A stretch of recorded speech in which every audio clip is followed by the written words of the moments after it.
തെറ്റിദ്ധരിപ്പിക്കുന്ന പരസ്യങ്ങളിൽ പതഞ്ജലിക്കെതിരായ കോടതിയലക്ഷ്യ നടപടിയിൽ കർശന നടപടികളുമായി സുപ്രീംകോടതി. പത്രപരസ്യം നൽകിയ അതേ വലുപ്പത്തിൽ 67 പത്രങ്ങളിലും പതഞ്ജലി മാപ്പപേക്ഷ നൽകണമെന്ന് സുപ്രീംകോടതി പറഞ്ഞു.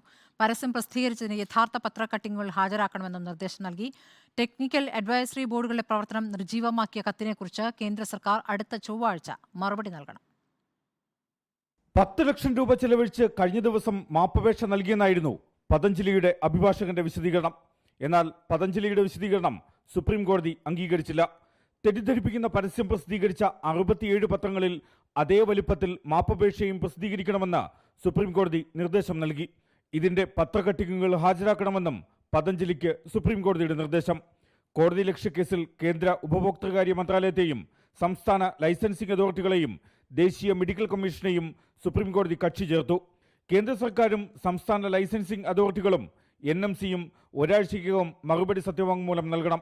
മരുന്നുകളുടെ ഉപയോഗം സംബന്ധിച്ച 1945 ചട്ടം കേന്ദ്ര സർക്കാർ ദുരുപയോഗം ചെയ്തോ എന്ന് പരിശോധിക്കേണ്ടത് അനിവാര്യമാണെന്ന് കോടതി വ്യക്തമാക്കി. നിയമത്തിന്റെ 2018 മുതലുള്ള ദുരുപയോഗം പരിശോധിക്കാൻ സുപ്രീംകോടതി കേന്ദ്ര സർക്കാരിന് നിർദ്ദേശം നൽകി.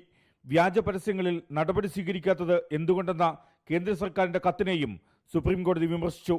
ടെക്നിക്കൽ അഡ്വൈസറി ബോർഡുകളുടെ പ്രവർത്തനത്തെ നിർജ്ജീവമാക്കിയ 2023 ഓഗസ്റ്റ് 29 കത്തിനാണ് സുപ്രീംകോടതിയുടെ വിമർശനം. തെറ്റിദ്ധരിപ്പിക്കുന്ന പരസ്യങ്ങൾക്കെതിരെ നടപടിയെടുക്കാനുള്ള സംസ്ഥാന ലൈസൻസിംഗ് അതോറിറ്റികളുടെ അധികാരത്തിന് കേന്ദ്രത്തിന്റെ കത്തുമൂലം വിലക്ക് വന്നു.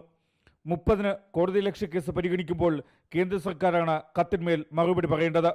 കേന്ദ്ര സർക്കാരിന്റെ നിർദ്ദേശത്തെ ഗൗരവമായാണ് കാണുന്നതെന്നും ജസ്റ്റിസുമാരായ ഹിമ കോഹ്ലി, അഹ്സാനുദ്ദീൻ അമാനുള്ള എന്നിവർ ഉൾപ്പെട്ട ബെഞ്ച് വ്യക്തമാക്കി. Legal desk reporter.